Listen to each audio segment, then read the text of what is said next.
Well, Christmas time is here. I can smell the freshly baked cookies. Wow. The burning of the wood inside the fireplaces, keeping the families who are all bundled together warm and cozy. Then there's me, playing James Pond 2.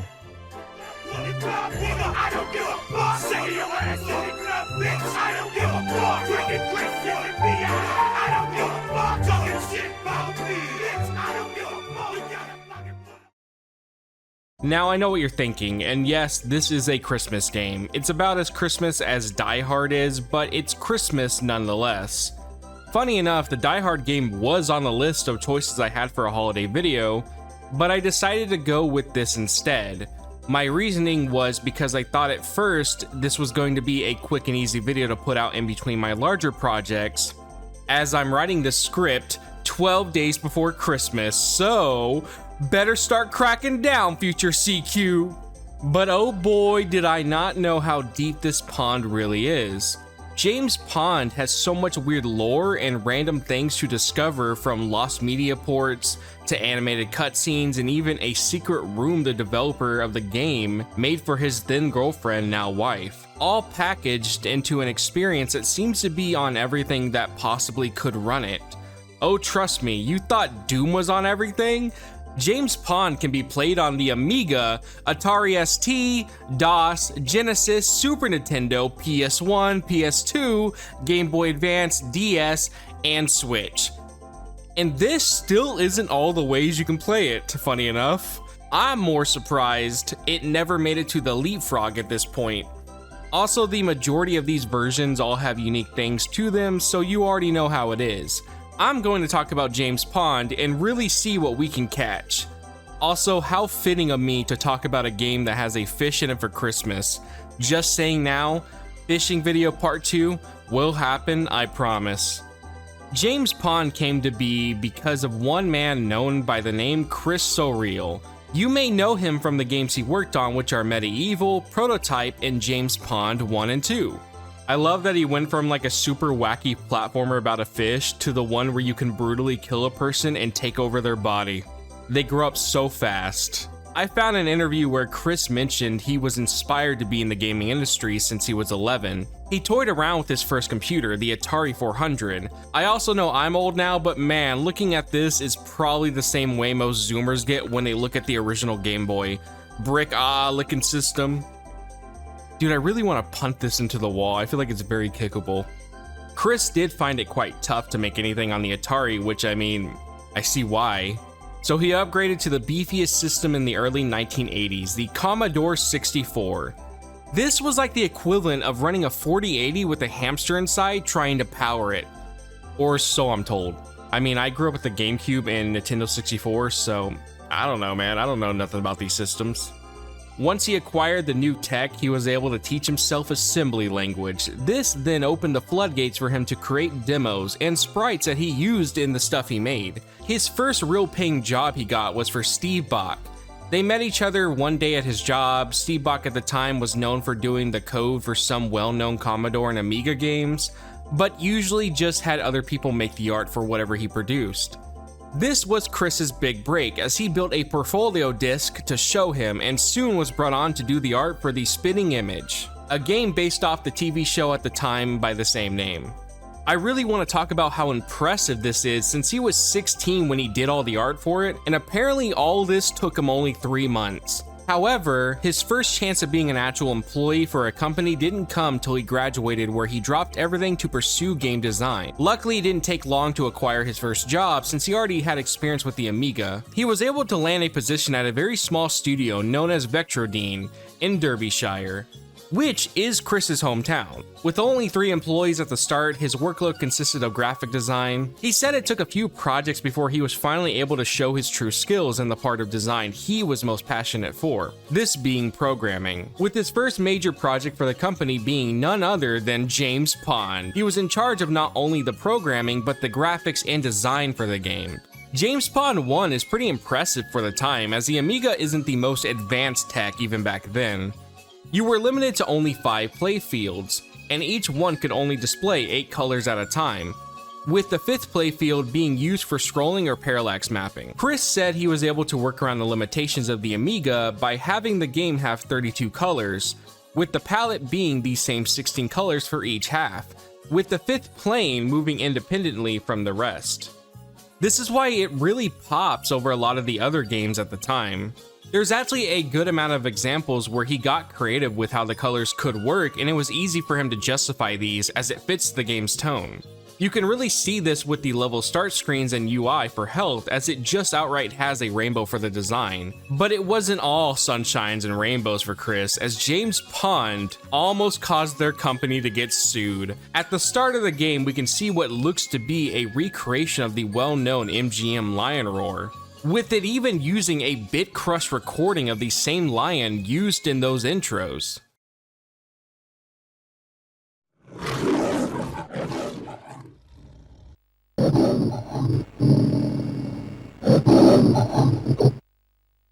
He goes on to mention at the time they didn't really think too much about the punishment that using copyrighted material could bring, so in their mind, it was nothing more than a funny gag. The MGM lawyers, however, didn't agree, but apparently they were able to resolve the issues and just made sure to be more careful with what they used as time went on. James Pond, however, ended up being so successful that a second game was soon greenlit for production, this time being known as James Pond, codename RoboCod. You think Chris would learn from the MGM situation, but guess not. The biggest selling point this time around was how vertical everything was, with the main power James Pond can use being the ability to stretch his whole body vertically, thanks to his new robo suit. Chris mentioned the idea was just something he felt would be interesting over his previous one, where he planned to give James Pond a giant hammer with it behaving just like the mounts from Donkey Kong Arcade. Thankfully, I find the stretching Pond can do to me to be more memorable than a simple hammer. Personally, I'm surprised the Amiga version can even run at a solid 50 FPS, especially since not only Pond can go vertical, but the backgrounds can too. Chris mentioned he did try to experiment with this in the first game, but couldn't really nail it. This time around, he was able to make it shine as bright as the colors, thanks to the technique Copper Warp. This is what allows the vertical scrolling to happen, mixed with them making sure the bitplane memory always has a reserved spot for 16 pixels of screen height. Because of this, the scrolling would appear seamless. This did come with the drawback of limiting how wide the maps could be made, but I feel Chris nailed working around it.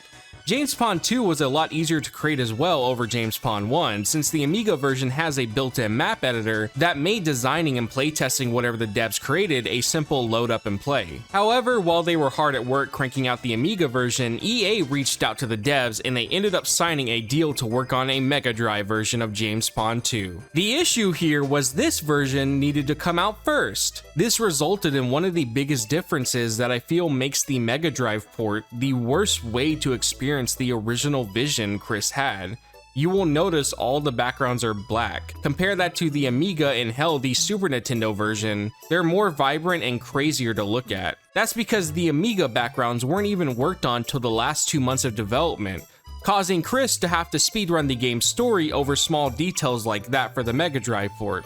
Thankfully, once the Mega Drive version was done being developed, this allowed the team to spend a whole month just adding things and bug testing the Amiga version. Chris feels because of the extra month of dev time, this made the Amiga far more superior, even if he still believes the Mega Drive port is very well made. Even I feel it's night and day on which one I would play. Speaking of the penguins, you will notice if you look around at the more modern ports of James Pond 2, these guys are absent. It's because these penguins are actually a sponsor deal. Even EA back then was shilling out ads to gamers. This was also done very late in development, but Chris mentioned adding them and making it function for the Mega Drive port was easy thanks to Simon Pashley for being the programmer for it. Now, if this brand deal worked to help raise sales, it's up for debate, as the only rumor I could find to maybe say it was a success was that the company beat Kit Kat in sales upon the release of James Pond, but I found no sources showing any evidence of this claim, but it's on the Wikipedia, so it has to be true. Overall though, the changes and differences can vary from minuscule to outright noticeable. I think my favorite version has to be the CD32 port, as it has exclusive animated footage found only there. This is very well done and looks like your everyday Saturday morning cartoon. They even had a whole segment for the endgame that was supposed to help advertise the idea of a third edition to the series. While the PS1 port got whatever the hell this is for its opening, and the PS2 version isn't any better, the most creative port for this has to go to the DS. You have full touchscreen map controls, and the map isn't useless since it shows a lot of the stage, which is a gift from God since a lot of these maps can be very maze-like. It's just so neat that there's so many ways to experience the same game and still feel somewhat different. Now, there is a lost NES port that never came to be. It was reviewed in gaming magazines, but as far as anyone knows, these screenshots are all that we have left. Maybe this will show itself one day, as I never want to say it's impossible.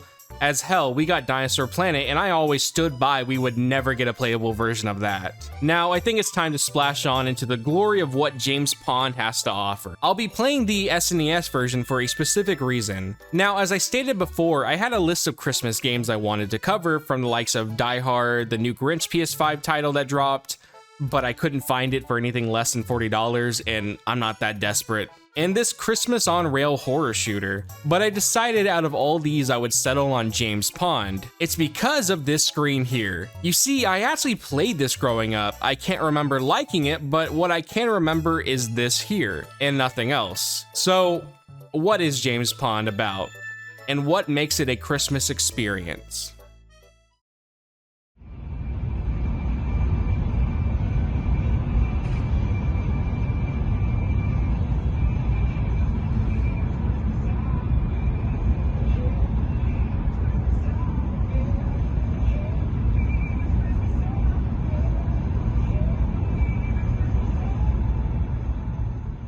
James Pond takes place right after his first adventure, as we've been told something is going down at the North Pole, and the main bad villain, known as Dr. Maybe, is probably behind it. We're then tasked to visit and find where he could be hiding, which turns out to be none other than Santa's very own workshop. If you're playing the version with the sponsorship, his toy makers will be the penguins, but if not, they will be your regular standard elves. Dr. Maybe has brainwashed Santa's helpers to do his bidding and make them no longer Santa's little helpers, but Santa's little freaks. You're now required to set them all free from Dr. Maybe's freaky grasp, find all the stolen toys, and save Santa and Christmas. Since the stakes are so high this time around, you're given a robotic suit that will allow James to stretch to heights never thought possible. In the words of the famous man Kanye West, "Can we get much higher?" And that's really it for the story. Man, I can't ever say I reviewed a game so far where this section was just over in like 2 minutes. If I had to describe James Pond, I would use the phrase trippy ass experience. Some of these areas feel on par with the Yumaniki background. Why are there all these faces just staring back at me? There's even this horrifying bear you will come across. I would throw in a "were the devs on drugs or something" joke here, but no, Chris just loves his colors and wacky art, I guess. Seeing the title screen, we have the fish himself. Here he is, holding the most loved possession every Texas man has. I really like you will see a lot of the early art of James Pond holding guns, but you never use them. Just a weird thing to have a consistent design choice, but never be implemented in any way. Instead, you pick up powers like the ability to use a plane, flying hair, or a flying bathtub. You know, the essentials for any platformer.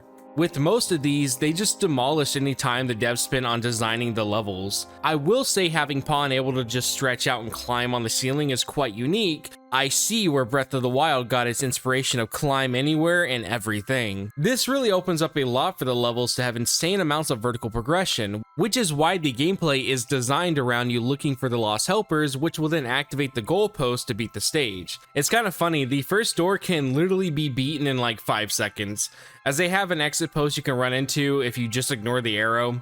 If you decide not to do this, you will face many treacherous enemies. You may be asking, if James Pond doesn't use a gun, how else will he take out these freaky snakes or gingerbread men? Well, by jumping on them like Mario. Yeah, sadly, besides the stretching mechanic, the game is your very bland run-of-the-mill platformer. The only real thing selling this game to me is just how trippy it is, but I remember when I played this as a kid, it was never more than like 10 minutes, which is probably why the opening area is all I can remember, with the only other memory of this game being me taking it out of the console to swap it with Donkey Kong Country. At least I can say the enemies and sprite work of the stages and background elements are super well done and look amazing. I'm actually surprised how detailed and lively everything feels here. I mean, look at these blue guys. I think it's safe to say he's very handsy. I would easily let this guy fuck me. It's just insane to see how Chris could go from barely knowing anything to being able to create sprite work that devs now with better tech wish they could recreate. Now, this game loves priding itself on having a bunch of levels, more than 50, but I'm going to break that illusion and let you know these are super short. To the point most playthroughs will take 2 hours max, with a lot of these stages being just bonus areas that you can outright skip. The way it's structured is you will go through these doors in the main hub area and do a series of challenges, or as the game calls them, levels, where you find the missing helpers and pick up toys for points to then reach the end. That's how every stage will play out. I do enjoy when you beat a door, you get this screen of a bunch of pawns dancing. It's very Neon Cat vibes. The first area isn't much to write home about, as it's your very standard introduction stage with only really one part needing you to climb on anything to progress.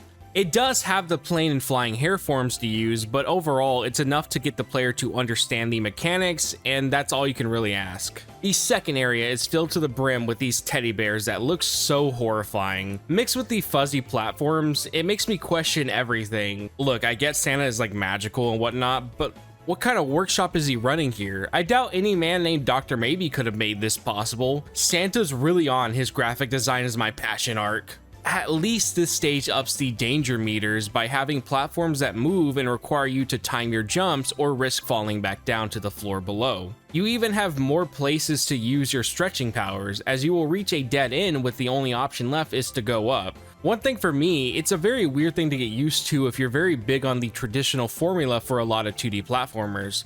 Having to break lifetime muscle memory of go right to instead try to go up as much as possible does take some time getting used to it. Done with the second area thankfully, as it gave me a headache while playing. It's time for the third door. This unlocks our first boss of the game, a gigantic evil teddy bear who wants to sit on us. If you've ever played a single platformer, this guy will be a cakewalk, as you trick him to slam down and then bounce right on top of his head. If you ever find him too difficult, just wait at the edge, as he won't be able to damage you at all.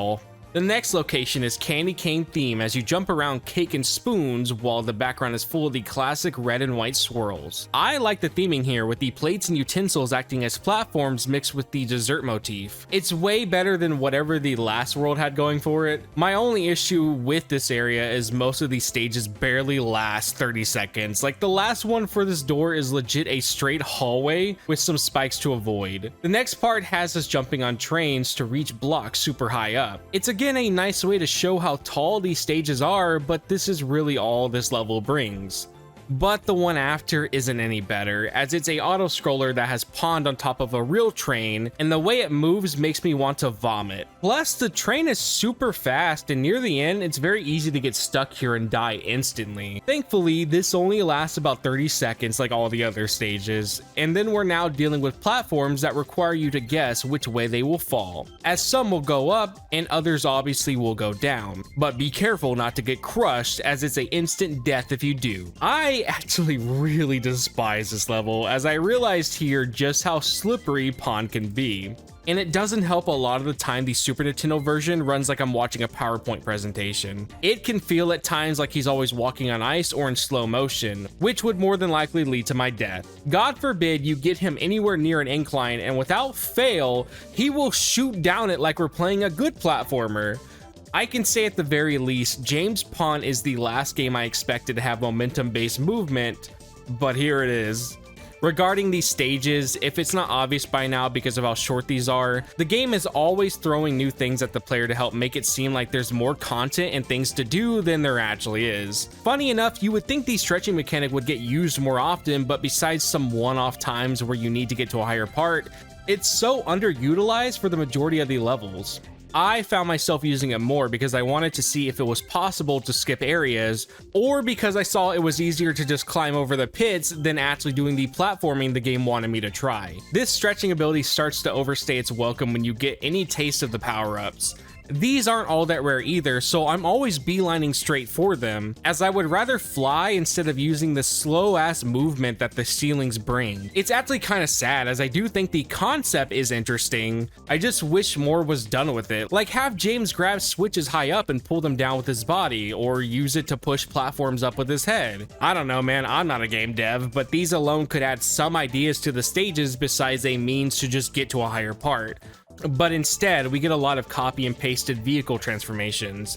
It's just a bit sad in my opinion, but then again, what originality can I fully expect from a game that's based off a pun about James Bond and RoboCop?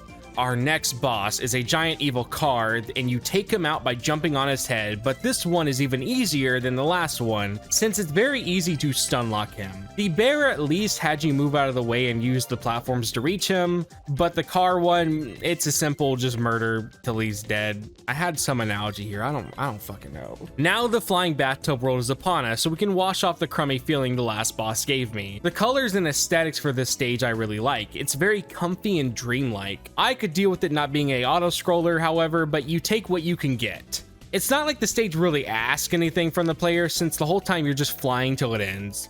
Now finally, you feel like us playing as a fish, we would have some type of water level, and as if the gods have graced us with a miracle, the game has a water stage to traverse in, with a giant yellow submarine to boot. However, Pond? Dude, he swims like ass, so don't expect any DKC water vibes here. I cannot understand how two monkeys where one wears a tie and the other one wears a hat can swim better than a robotic fish superhero thing. What?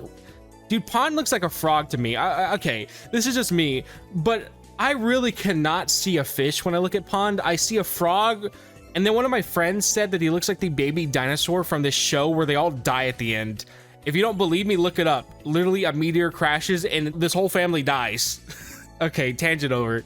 I do want to add as well, we've been playing this for around an hour, and I've been greeted with the same song or songs that sound so similar throughout, and I only slightly want to blow my brains on the wall. One thing that's always brought up is the music for these games are amazing, and maybe on the other versions they are, but the Super Nintendo one sure lacks any of that.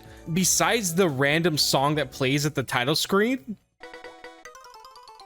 But yeah, the video should come out the 24th. Other than that, this is like the only song in the game, by the way, I like. This one right here sounds so good.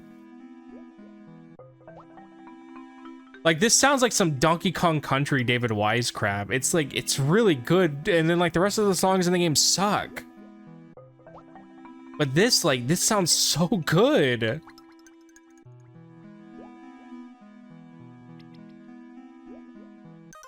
And then we go back to garbage. The next door, while starting off boring at first, soon gets these wacky snakes in the stage, so that easily makes up for all the shortcomings this has. The next boss is a guy who shoots cards out, but thankfully these baddies were made to only be a threat to people without hands, so we take them out with no issue whatsoever. Now we're in the Lego world, with the platforms being Lego blocks. It's a nice touch indeed considering we're supposed to be inside Santa's workshop. It's one of the few areas that gives toy vibes. Don't worry if you forgot we were in Santa's workshop, I don't blame you. And thank God we finally get another song to listen to, and it's a SNES version of Jingle Bells. I never thought I would be so happy to hear this song in my life. Well, at least we have Jingle Bells, you know.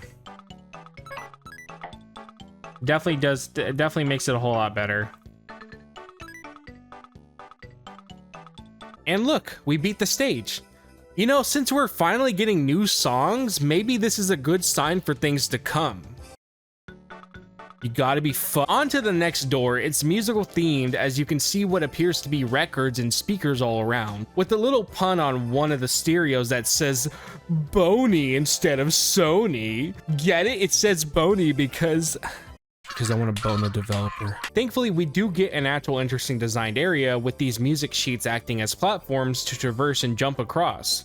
This idea is actually one I can get behind, and I can't think of too many games that would throw in something like this. Too bad we dropped the ball harder than me at 13 when the next area is full of typewriters and pencils. We end the musical world off by flying on floating guitar picks. Now, I do think a lot of these stages are quite bland, and near the end, they just become really difficult for no reason. I would argue in James Pon's favor, they at least all function. However, I have never felt so confused by a level mechanic in a game before like I felt here playing James Pond. You see, going back to those guitar picks, they will move whenever you stand on them. You know, pretty simple, like it's easy to understand. Except this one, it only moves when you walk on it. But you can't really do that or you just fall off. I want to say that I was doing something wrong here, but I could only get it to go left whenever I walked left or right whenever I walked right. I ended up having to do this weird wiggle maneuver on it so I could have it inch slightly every time, which thank God for rewind and save states, or I probably would have just rage quit here. But at this moment, I really learned one of the greatest flaws James Pond has, and that's the hitboxes on everything. I would feel as if I should still be standing on the platform just to fall off. Same for the enemies hitting me, or somehow I would land on one and damage them to then be damaged right back. James Pond has to have some of the worst hitboxes for a game I've seen in a long time, with this weird way of moving this platform being the epitome of how bad the hitboxes really can be. After experiencing true suffering, it's boss time. We fight this muscle mommy, but you're now seeing a mirrored version of everything. You're tasked to figure out which one is the real enemy and which pawn is the real you, and damage her accordingly. This can either be the hardest fight in the game, or you stun lock her to death. It's a neat effect, but too bad the bosses are inside a James Pond game, so it's James Pond level of quality. With that said and done, I do think the bosses are interesting besides the first two, but after that, they become a chore to deal with, since just the act of making Pond not get hit by invisible hurt boxes feels like a boss in its own way. Now though, it's time to reach the final threat of the adventure, the baddest of bads, the scariest of the creatures so far. A giant snowman. I'm sorry I didn't warn you all with a jump scare warning.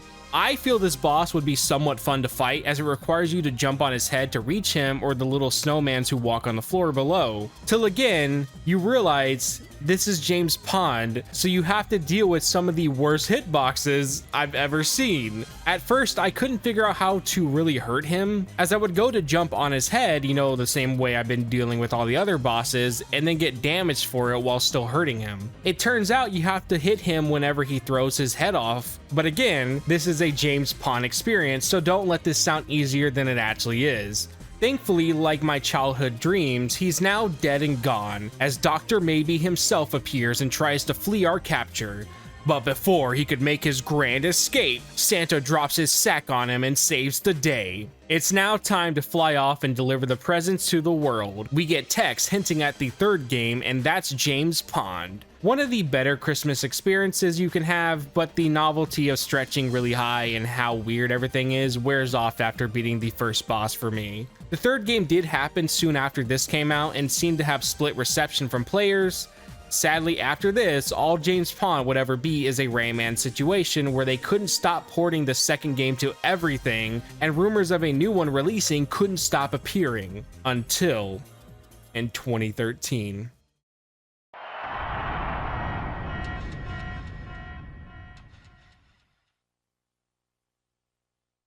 The James Pond Twitter was made, and soon after, a Kickstarter was created for a brand new title.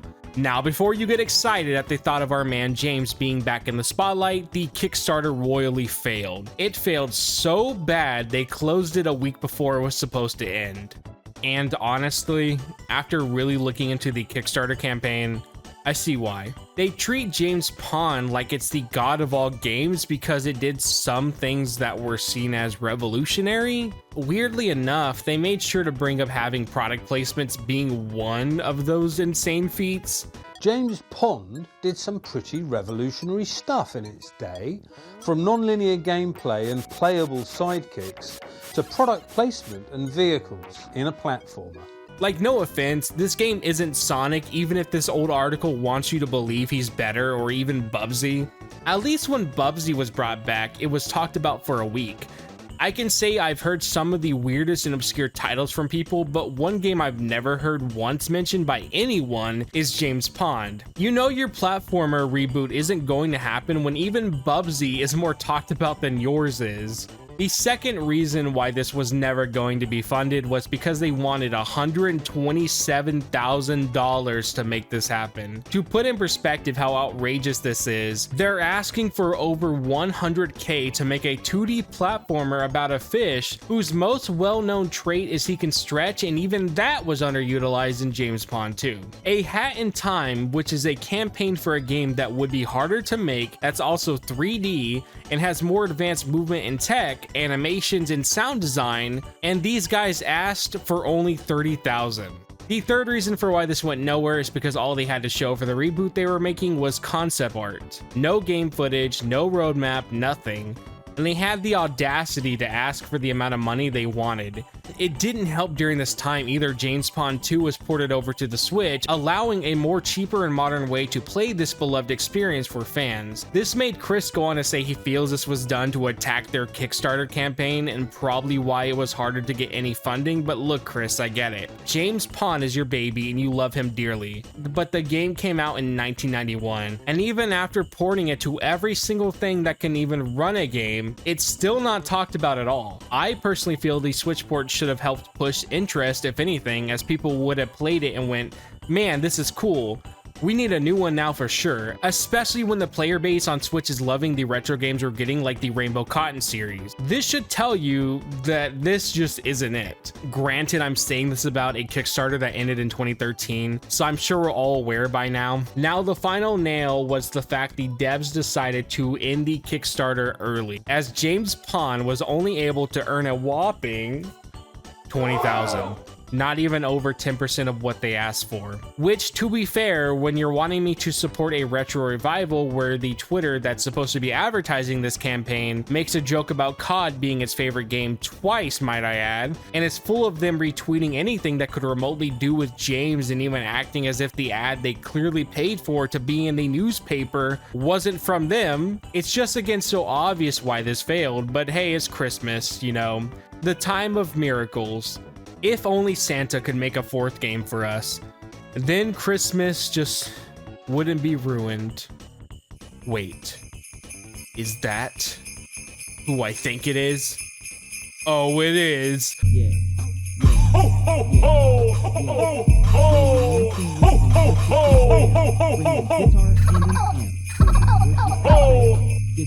Ho ho ho! Merry Christmas! Jesus, you're in charge. In my soul and in my heart. Meet the sinner at heaven's gate. Count my hairs like you count the stars. Ho Holy ho Spirit, ho! you're in my Ho life. ho ho! Ho ho ho! Ho ho ho! Water with breath. I took it down. Merry Christmas! You know outside, let's bow heads. Santa, and he brought the fourth game. Oh boy, oh boy. Oh, here it is. James Pond 4. And the attack of the cock and ball torture machine. Well, it's time for the Patreon readings as usual. And first off, we have Annie, Tofar Love Again, Emoko the Kid, Quality CQ, and Burger Diver Bandando. Thanks you guys for supporting. And if you want to pledge or whatever, it's only $1. You can also do $5 if you want. But I do appreciate the help and support from all you guys. It does mean a lot to me. Other than that, hopefully you like James Pond. I decided almost 12 days before Christmas to basically make this. So hopefully it turned out good enough. Because it was either try this in 12 days or no video at all. But if you guys want, go check out my album. It just got released. People said they liked it. So yeah. Other than that, hopefully you guys have a good one, and thank you for watching. Have a great night.